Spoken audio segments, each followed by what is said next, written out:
Hello दोस्तों, मैं वासुदेव सिंह और आज का हमारा टॉपिक है कॉज एंड इफेक्ट डायग्राम। आज हम जानेंगे कॉज एंड इफेक्ट डायग्राम क्या होता है, उसको किस किस नाम से जानते हैं और उसके अंदर कौन कौन से मेन इंपॉर्टेंट कंटेंट होते हैं। Then cause and effect diagram. Cause and effect diagram is an analytical tool which provides a systematic way of looking at effects and causes. So cause and effect diagram पहले तो एक 7QC tool का एक tool होता है, साथ में ये एक एनालिटिकल टूल होता है जो कि हमारे अगर कोई प्रॉब्लम आ रही है, कोई इफेक्ट्स है, सो उसकी कॉजेस को और उस इफेक्ट्स को देखने के लिए एक सिस्टमेटिक वे प्रोवाइड कराता है। This is a tool is especially used in the problem solving methodology for list out the all potential causes within 6M। ये जो टूल होता है ये स्पेशली प्रॉब्लम सॉल्विंग मेथडोलॉजी में यूज किया जाता है। किस लिए? जो भी पोटेंशियल कॉजेज होते हैं उसको लिस्ट आउट करके 6M के साथ में दिखाने के लिए और 6M के साथ में कैटेगराइज करा के शो करने के लिए हम ये कॉज एंड इफेक्ट डायग्राम को प्रॉब्लम सॉल्विंग मेथडोलॉजी में यूज करते हैं। अब प्रॉब्लम सॉल्विंग मेथडोलॉजी बहुत टाइप की होती है एज पर उनकी जो फॉर्मेट है।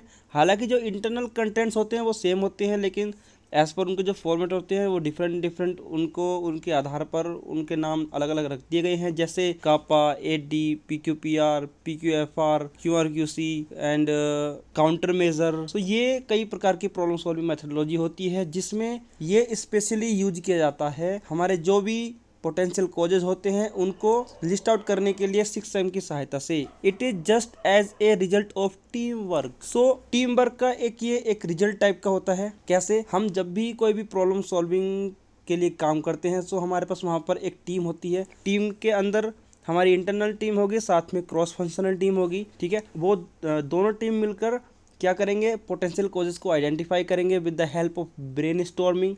सो ब्रेन स्टॉर्मिंग की सहायता से हम पोटेंशियल कॉजेज को आइडेंटिफाई करेंगे, देन उनको 6M में क्लासीफाई करके कॉज एंड इफेक्ट डायग्राम के थ्रू उसको डेपिक्ट करेंगे। Then the because of the function of fishbone diagram it is known as a cause and effect diagram. So इसका जो फंक्शन होता है, फंक्शन इसमें हम क्या करते हैं, हमारा जो भी इफेक्ट है, जो भी प्रॉब्लम है, उसके साथ में जो भी हमने उस प्रॉब्लम को उस इफेक्ट के लिए जो भी हमने ब्रेन स्टॉर्मिंग से पोटेंशियल कॉजेज आइडेंटिफाई किए, उन पोटेंशियल कॉजेज को और उस इफेक्ट या फिर प्रॉब्लम को, दो ही चीज को हम इस डायग्राम में शो करते हैं। मतलब कौन कौन सी चीजें हैं? एक तो इफेक्ट एंड दूसरा कॉजेज। सो इसीलिए कॉज एंड इफेक्ट डायग्राम के नाम से इस डायग्राम को जाना जाता है। Then the design of the diagram looks like a skeleton of the fish, therefore it is also known as fishbone diagram. So जो फिश होती है, मछली, उसके स्केलेटन के जैसे इसका डायग्राम का जो लुक है वो लगता है, जिसकी वजह से इसको फिशबोन डायग्राम के नाम से भी जाना जाता है।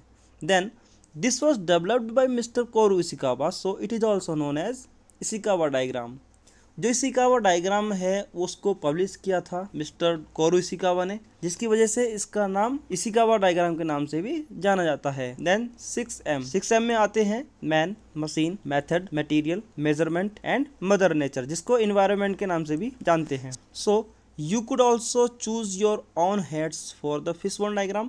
मतलब ये जो 6M यहाँ पर दिखाए हैं, man, machine, method, material, measurement and mother nature, ये जो होते हैं ये स्टैंडर्ड हैं। लेकिन अगर आपको आपके प्रोसेस के अकॉर्डिंग, आपके एनालिसिस के अकॉर्डिंग, आपके ऑर्गेनाइजेशन के टाइप के अकॉर्डिंग, आपके प्रोडक्ट के अकॉर्डिंग, अगर आपको लगता है कि आपको ये फैक्टर जो 6M है उसमें से अगर आपको कोई यूज नहीं आ रहा है या फिर उसके रिप्लेस में आपको कोई दूसरा फैक्टर ऐड करना है, सो आप रिप्लेस कर सकते हो। साथ में अगर रिप्लेस नहीं भी करना है और एडिशनली चाहिए तो एडिशनली भी आप ऐड करके वहाँ पर शो कर सकते हो। सो एज एन एग्जांपल, जैसा कि आप देख सकते हो ये फिशबोन डायग्राम है। सो इसके लास्ट में क्या है? Why is a metallic substance in the product. मतलब क्या है? प्रॉब्लम क्या है? Metallic substance in the product. यही प्रॉब्लम है और यही इफेक्ट है।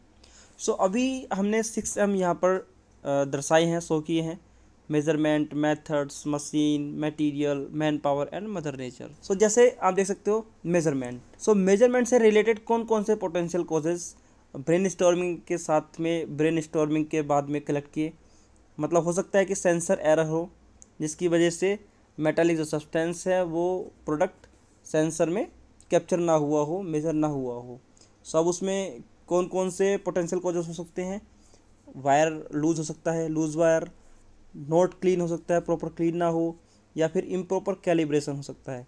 सो ऐसे करके जो भी हमारे पोटेंशियल कॉजेज हैं मेजरमेंट से रिलेटेड, सो मेजरमेंट्स में आ जाएंगे। अगर मेथड से रिलेटेड है, सो जैसे ही इसमें दिखाया है इंस्पेक्शन प्रोसीजर, सो इंस्पेक्शन प्रोसीजर इनकरेक्ट है तो तब भी आपका मेटेलिक सब्सटेंसेस जो है वो प्रोडक्ट में जा सकता है। सो ये भी क्या एक पोटेंशियल कॉजेज है। सो पोटेंशियल कॉजेज मतलब ये एक वैलिड कॉज नहीं है, जस्ट पोटेंशियल कॉजेज हैं जो कि जस्ट नॉर्मली ब्रेन स्टॉर्मिंग के बाद में ये कलेक्ट किए हैं और ये डायरेक्टली और इनडायरेक्टली हमारे जो भी प्रॉब्लम्स है या फिर इफेक्ट्स हैं उनसे रिलेटेड हो भी सकते हैं और नहीं भी हो सकते हैं। सो इसलिए इन पोटेंशियल कॉजेज को यहाँ पर जस्ट शो करना है। देन उसके बाद में काफ़ी लंबा प्रोसेस होता है जो कि कॉज एंड इफेक्ट डायग्राम का पार्ट नहीं होता है, वो एक प्रॉब्लम सॉल्विंग मेथडोलॉजी का पार्ट होता है।